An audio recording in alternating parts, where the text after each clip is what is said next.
Yes. So the Parsha this week is called Tolodot, and that means generations. It's from Genesis 25 to 28, and the Haftorah is Malachi 1 to the first part of 2. And the reason why it's called Tolodot is because the very first passage is talking about the generations of Isaac. Okay, now if I can make this control work. There we go. So the housekeeping slide, I always like to put a different house on this slide, and because we're talking about the patriarchs and what became of their families, I put on a picture of Beersheba. But Love I think it. everybody on the on the call right now, I think are people that we know and that sort of know our rules, basically that we respect one another and stick ourselves to the portion that we're studying. So the summary of the Parsha is this is beginning with the generations of Isaac. It talks about Rebekah's barrenness and Isaac's prayer for her, then her revelation of two nations in her womb and their future, the birth of Harry and Heel, the fight for the birthright, and God renews Abraham's covenantal promises to Isaac. Then there was a famine in the land, and Isaac goes to Gerar. This should be an A instead of Egypt. Opening of Abraham's wells, the renewed covenant with Abimelech, the fight for the blessing, and then Jacob goes to family in Padan Aram. Esau marries a daughter of Ishmael. So a lot of events in this Parsha. This is a little glossary of Hebrew words, just so that we can think about that when we're listening to the names and the content. So I said Toldot means generation. It comes from the word to beget, which is Yalad. And then Jacob, Yaakov in Hebrew means heel, but it also means to supplant. There's a noun and there's a verb. And the reason why his name is that is, I guess, because of the story when he was Jacob, when his brother, when he came out grasping his brother's heel, and then he eventually took his brother's place in terms of the birthright. And then Esav means maybe hairy, but the word for hair is Seir, and I couldn't really get a good connection there. But his name is also, you want to say something? Let me just clarify for the Hebrew. Yeah. Esav, if you look at it in Hebrew, it's asu. It's done. It's well done. Oh, okay. When a baby is born full of hair, it's like, you already have hair. That's all. Past due dates. And then his name is also Edom. It refers to the same person, and the word Edom is red. And that somehow these two words are related to an association between red hair and hunting and warlikeness. And then Ishmael, his name is Yishmael, which means God will hear. And that came from when he was in the desert with Hagar, and God appeared to his mom and gave her a prophecy as well. So I want to talk about the rivalry between the brothers. And this rivalry doesn't begin with Isaac and Ishmael. It really begins with the beginning of the Bible, because the first story about rivalry between brothers was between Cain and Abel.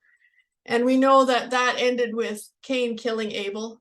But it's a recurring theme throughout the Torah of brothers replacing each other in terms of what you would expect. It's the opposite of what you would expect.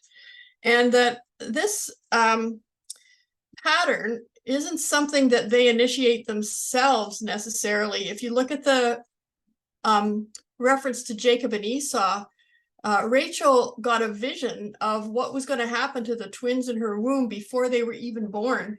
And this vision was from God. So it was God who planned the way the outcome of that relationship was going to be.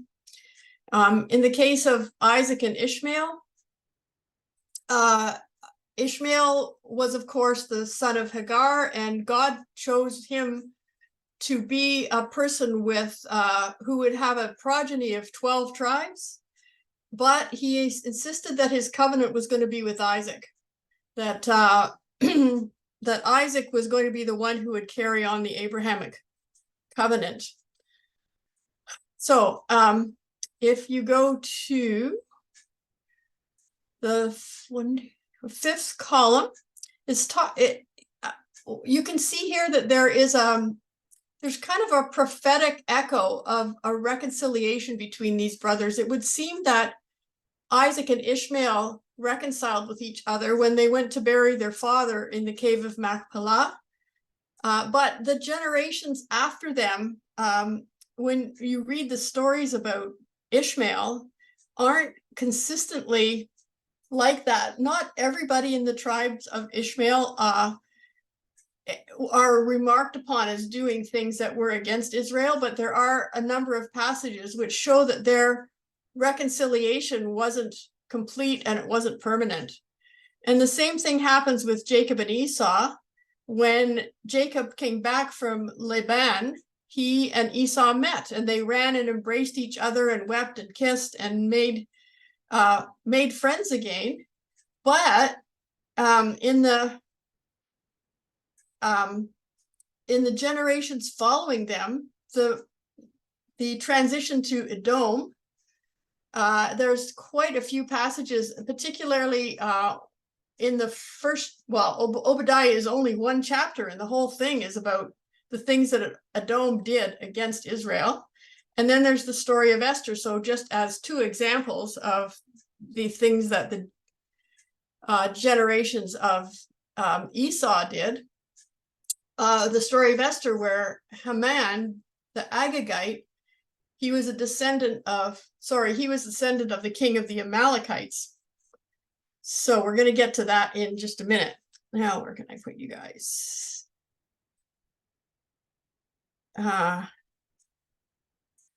So here's the generations of Esau and Jacob and Ishmael. So we all know that Jacob becomes Israel. Ishmael was promised that he would have 12 princes, which became the Arab nations. But one of the descendants in the Arab nations was Muhammad. And right now we have a sect of the Arab nations that are at war with Israel, which is Hamas. Now, these are broad generalizations. It doesn't mean that everybody who descended from Ishmael was a terrorist at all. There were 12 nations, and there are 12 or more Arab nations in the Middle East. And some of them are friendly to Israel, but some of them are not. In the case of Esau, the descendants of him were Edomites or Idumeans. So Idumeans, if Alan were here, he would tell you exactly what they were, but I think they are people that converted to Judaism from Edomite tribes, and that Herod, the one who slaughtered the innocents at the time of Jesus, was an Idumean. And then Amalekites. And in the extra credit slides, I have 2 slides of the generations of Ishmael and Esau showing how these people came from their line. So Amalek was a son of a concubine of Esau.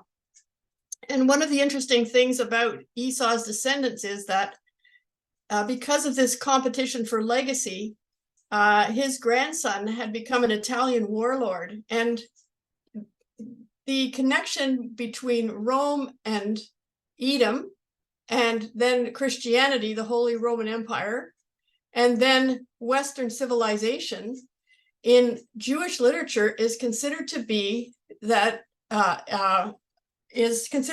Edom.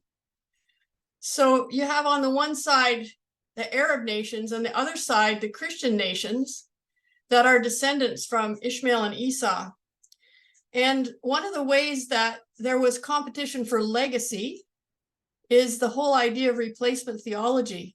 So we all know that Jacob became Israel, and God chose Israel to be his people who were going to be a light to the nations. Esau, with his connection with Christianity, there's an idea in Christianity of replacement theology in which our prophet, Jesus, has replaced everything that came before it.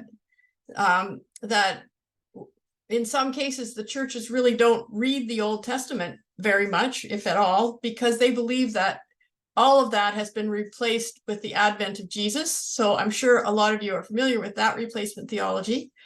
But the descendants of Ishmael, who became the faith of Islam, believe that they've replaced both Christianity and Israel. And that's because their prophet has replaced our prophet, and our prophet replaced the Jewish prophets. So you've got two levels of replacement theology here, which are manifestations of ongoing competition for legacy, which goes on until this day. So what is Amalek? So as I said before, Amalek is a descendant of Esau. So there is an actual, or was an actual nation called Amalek that the Jews were told to not forget and to completely destroy. It can also mean an internal inclination against God, such as lust, anger, pride, or hatred between brothers, or jealousy, or rejecting God's choice. Or it can be an ideology.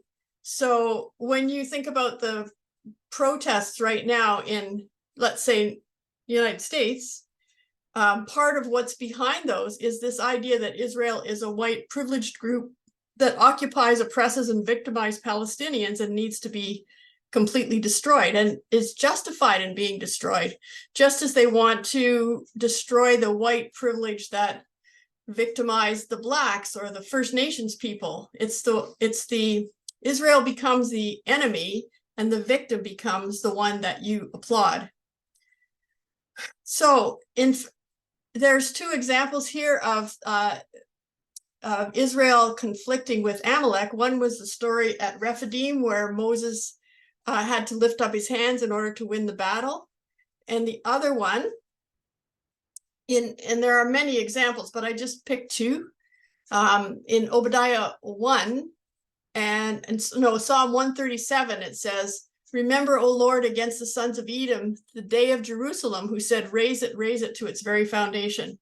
So this is talking about the destruction of the first temple.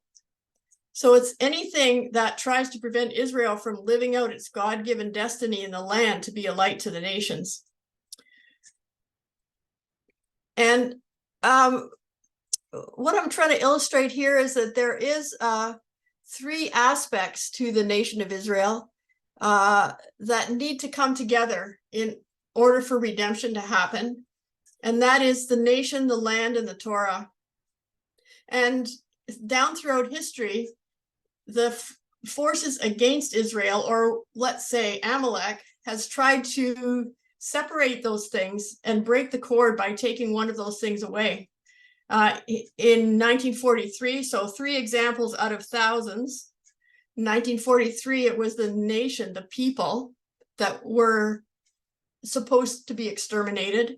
If you can get rid of the people, then you can get rid of the faith of Israel. In Spain and many other times in history, it was the word of God, the Torah, that was burnt, and people were not allowed to read it, to follow it, to celebrate the festivals, to circumcise their kids. And in nowadays,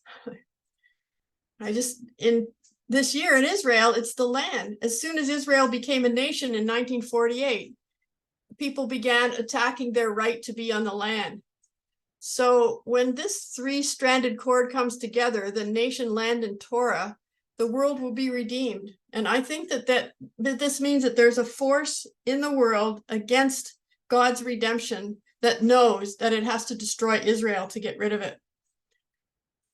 Okay, so this is a video that Yair sent, and it's based on one of the scriptures from our Torah. These are soldiers in Gerar, which is in Gaza, talking about the Parsha, which is talking about Gerar. And in this Parsha, the Lord appears to Isaac, I think it is. No, it's Isaac. Yes. And talks about him not going down to Egypt. And then he renews the covenant of Abraham with Isaac. So Yair, is it okay if I just play this video and I tried to summarize it a bit, but maybe you can tell us what they're saying when they're studying the Torah. Is that okay? Okay.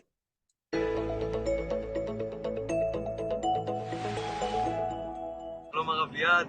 שלום הרב הראל. שלום לכל המאזינים שלנו היקרים. שבת שלום ומבורך. אנחנו נמצאים ממש בחידוש מהגוש של גוש קטיף בעיר עזה. Sorry, I can't hear you. I don't know if everybody else can we I think you have to reduce the volume of the video. reduce the volume of the video? All right, let me do that. Okay, well, how about this? Yeah, they don't really need to hear the. Right. All right. Okay. בארץ גרר המקראית, שבפרשה A שלנו, little bit too loud, I'm sorry. לכיוון גרר, והקדוש ברוך הוא אומר לו, You could just let it go without the excellent. Thank you. Okay. You actually have these two soldiers who are deep in Gaza in a place that is identified as Gerar. So they're saying, hey, God actually appeared to Isaac right here. This is where God actually told them that he shouldn't go down to Egypt. He should stay and live here. So of course, that's also suggesting, hey, maybe we're supposed to stay and live here in Gaza. But beyond that, he tells them that he will bless him, and that he will, and indeed the story in our parsha, it says that Isaac stayed there. He planted a harvest, and the harvest yield was 100-fold of what is usually produced by the size of the harvest that he had. And so in Hebrew it's me'ah she'arim, which is 100-fold in volume. And he said, well, you probably thought, so these soldiers are saying, you probably thought, here we are in the place that that Isaac reportedly had me'ah she'arim. Me'ah she'arim is, of course, a place in Jerusalem, which in many ways left the walls of the old city in order to be able to do agriculture, and they were hoping to get 100-fold yield in doing so. So they're saying, you probably think that Me'ah She'arim is in Jerusalem. No, it's actually here, because that's what it says here in the Parsha. And then they go on to talk about why Isaac wanted to bless Esau. And one of the things that one of the commentaries explains, that Isaac saw that Jacob was a tent person who never really went out. Therefore, he had the impression that in order to protect Israel as a nation, they would need an Esau to be the king, the one who knows how to go out, knows how to hunt, knows how to take care of how to take care of security. So he wanted to bless Esau as part of the nation that was to be formed from Jacob and Esau together. But unfortunately, as we know, Esau didn't want to be part of that legacy of Abraham. But here now he says, we are embodying, as we saw in the story with the blessings, we are essentially embodying both, because here we are in our uniforms and we are fighting and we are able to defend Israel, and at the same time we are also studying Torah together like Jacob. Okay, that was the video. I thought it was just really cool. So the point of all this is to say that despite thousands of years of rivalry and replacing each other's legacy, I believe that when the brothers are reconciled, then the world will be redeemed. And so what we need to look for is, how can we reverse this many, many years of legacy between us as Christians and between other nations and Israel, and how can we come to a place where we're doing God's will in terms of becoming a family together that's reunited. Okay, then I have to do this. So I think one more slide before the questions. What is the pathway to reconciliation? Is there a pathway to reconciliation? And I think we're all struggling with this right now when we see what's going on in Israel. It seems like an impossible situation, that the hate could never end. But I know that there were times in history when the church certain parts of the church were also behaving very badly towards the Jewish people. And I think that we're becoming better at recognizing that and trying to change our ideas and our attitudes. And perhaps there's hope for the world, no matter where our ideology is coming from. So I just made a little list of things that we could do and that maybe we could talk about in the questions. One is keep your own identity. Don't try to be somebody that you're not. In each of those cases of those rivalries, it was like in the story of Cain, God says, if you do well, your offering will be accepted. So we don't have to replace somebody else in order to be part of God's plan and his purpose for the world. God has a blessing for all of us, for every nation. And he has a place for all nations and a place that we can be fruitful and bring blessing to other people. And one of the things that that happened in those rivalries is that there was jealousy between one another. So one of the things that has to be laid down is our jealousy that God chose Israel. Why did he do that? And in fact, when we remember that God chose Israel to be a light to us and that they have suffered a lot to carry that commission, then we'd have no reason to be jealous anymore. We have reason to be supportive. That we need to root out replacement theology wherever it's coming from. That we have to develop a Jerusalem-centered faith and not a Rome-centered faith. And to remember that deliverance comes from Zion. That God is the one who ultimately brings all these things to a place of righteousness. And that we need to look to him and to trust in him. And the verses are basically saying that there's going to come a day when all the nations will honor the God of Israel. And that from Zion is going to be the deliverance, and that Jacob will possess their possessions. So there's no way that we can oppose this, even if we wanted to. So here are the questions. One is a more personal one about rivalry within a family affecting your life.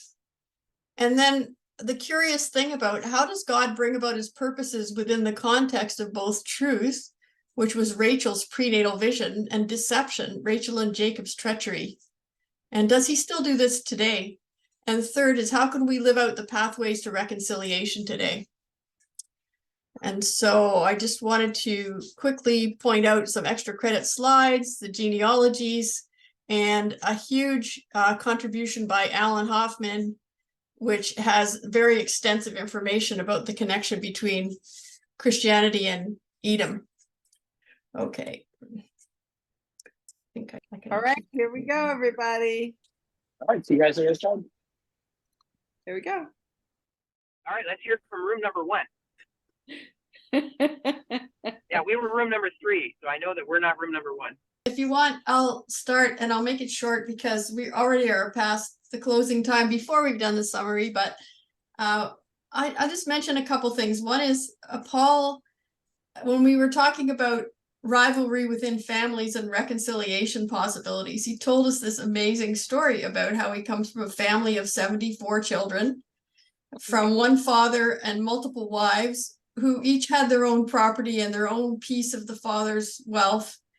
And Wow. when the father died, then the rivalry broke out and continues to this day over wealth and property. And that's exactly what has been happening with the children in the Middle East. That it's about selfish, self-centered, what is in it for me and how can I get it from the other person? Lisa talked about her family as well. And so those were really good comments in relation to the content of the Parsha.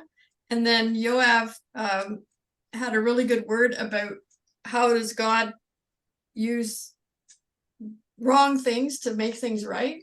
And he mentioned in the Torah that it's permissible to do things that are against the Torah, like doing something on Shabbat when there's life involved. And that in this case, it was a woman who had the insight to see that the trajectory of the light that God had brought into the world would not be going in the right place if it were Esau that became the inheritor of the blessing. And so that had to be made right in order that the whole world would live by the Torah. And that was a really good comment. I'm going to leave it there. Lots of other amazing things, but 2 that stood out for me. Thank you, Ruth. Room number 2. Two, Dean. Room number 2. In room number 2, again, we had such a rich conversation. And so I'll also just choose, I guess, 2 things. One thing that came up very, very interesting was Tiffany asking this question of, why do we have this problem of reconciliation? It seems that God's design, even though clearly expressed, wasn't properly transmitted from one generation to the next. And the proof is actually in the story of the Parsha itself. Here we have Rivka getting an insight as to the fact that only Jacob is going to continue the legacy and Isaac, and perhaps she didn't share it properly with Isaac, or perhaps Isaac wasn't willing to accept it. So we can see already in the Parsha, the You beginning. obviously didn't like my potential concept. Well, sorry, what do you want to say? Well, I was just going to say, or Isaac was having dementia and Rebecca was following through. So I wasn't going there. So the whole, but one of the things that came up was the possibility that actually both of them were right. That Rivka was looking at the short term, and she knew that Esav was not yet ready for that partnership role in establishing the foundation of God's kingdom on earth. But Isaac was looking further, and someone mentioned also that when he was on the Akedah, there's a story there of how he lost his sight, or maybe he got a deeper insight into the future by virtue of being on the altar. So actually both were right, that there really is ultimately going to be a partnership between Jacob and Esav in establishing the kingdom, as I believe we are doing today. So that was one very interesting part of the conversation that we had. There were so many interesting things. What else should I mention? Please help me out. There was this matter of Tiffany brought up truth. Well, I Question number 3, pathways right. to reconciliation. So the path to reconciliation, we were talking about how maybe part of the reason why not everybody seems to know the design and exactly which role they're supposed to play is that it has to come from within. And he was saying that really God has placed a part of him in each and every single one of us, and he wants us to discover our roles also on our own. So there's actually a play here between God giving us enough knowledge so that we can know where things are going, but at the same token, we have to grow into the roles that we are designed to fulfill in a very natural way. And maybe that's also part of the story here as well, whether it's with Esav or whether it is with Islam, Christianity, and Judaism. We all have to grow into our roles. And it's quite possible that even the rivalry that we find so upsetting is part of that process of preparing us, to helping us discover what it is, the role that each and every single one of us has to play. All right. Thank you, Yair. All right. We were room number 3. So it's Kim, Jocelyn, Eve, and David. David. Yeah, David was with us. And then there's one more name. I just can't. Was it Janet. Janet? Jane. Yes. Hi, Jane. Sorry. Jane. Yeah. I'm not sure. Like, we kind of went all over the place. I mean, what would be the main kind of juicy thought we can leave you with? We are at the end of our time pretty much. And if someone else from my room, can you help me out here? Gabriel made the good point. When you talk about the word Christianity, it could be a political group, a kingdom type thing. It could be a religious idea. It could be a theology / philosophy. It could, and it could be a Messiah follower, a Yeshua follower.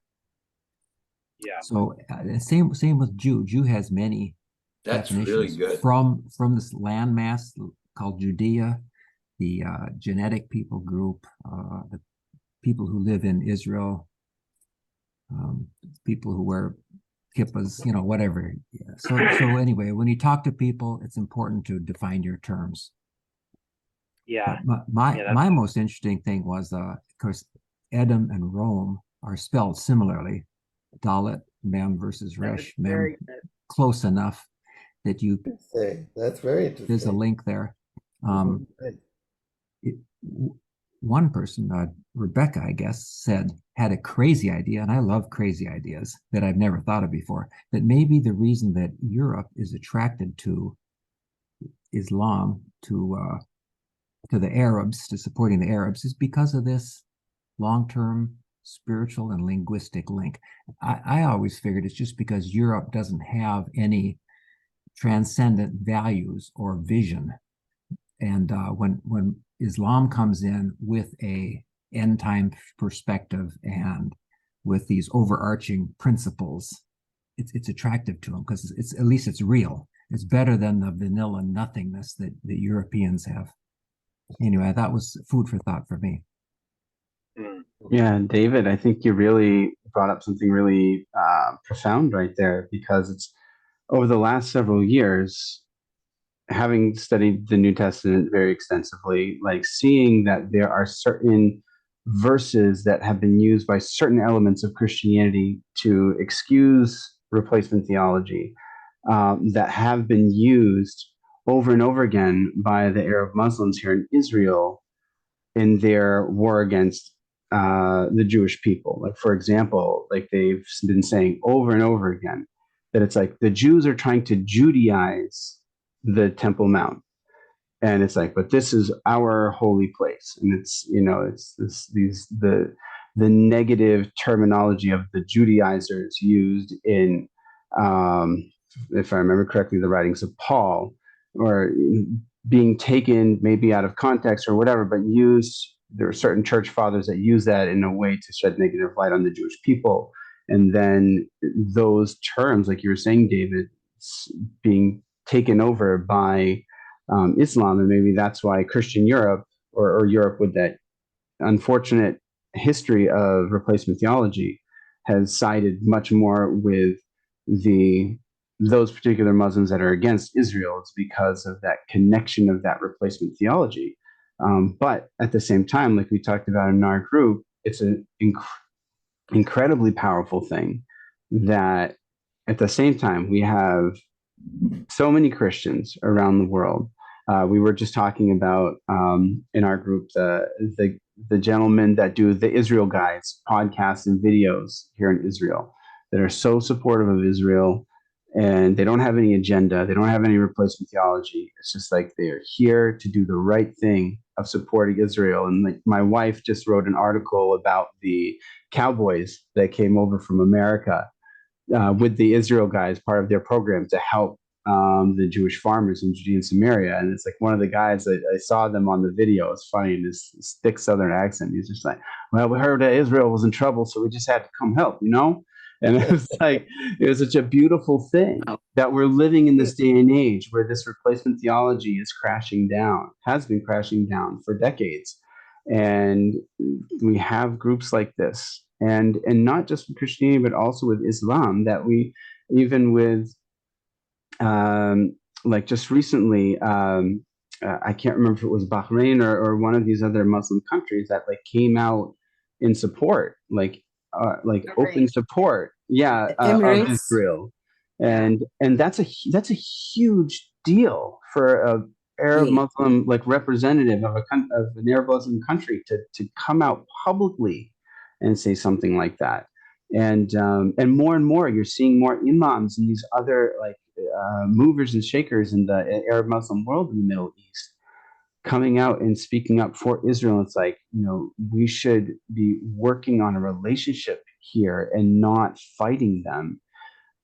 So we're living in really incredible times, and it's just always very uplifting when I'm able to see all of you guys here and see this. Like I love the prophecies that Ruth brought up at the end of the slides there about all the nations coming together. Like the name of Hashem will be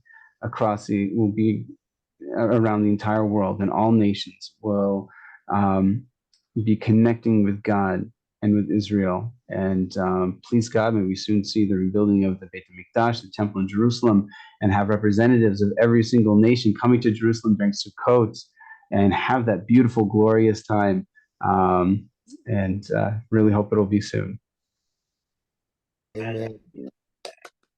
That was great, Yoav. Great. Very Thank you, Yoav.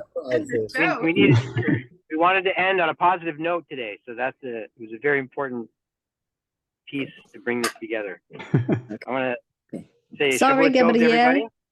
Have a great week. Eve wants to say something. Her hand is up. No.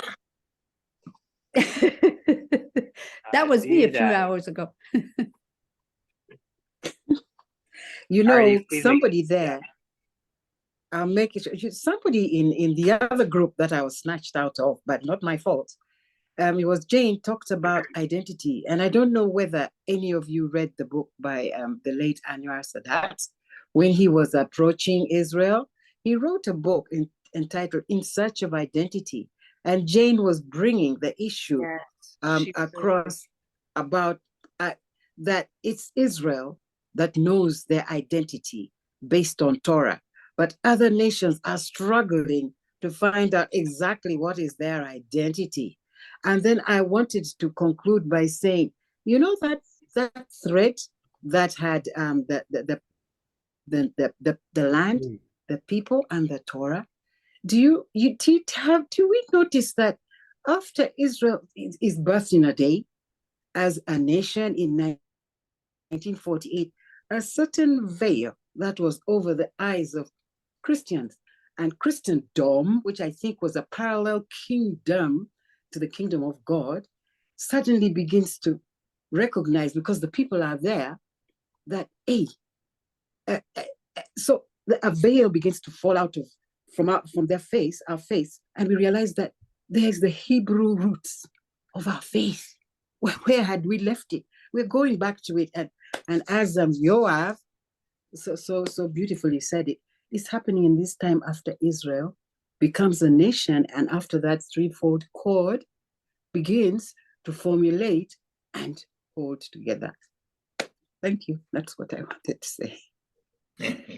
Excellent. Thank you, Eve. Excellent. Wonderful. Have a great week, everybody. Shavua Tov. Shavua Shavua Tov. Tov. Next week. Shavuot Thanks Tov. so much, Blessing. Ruth. Thanks so much, Ruth.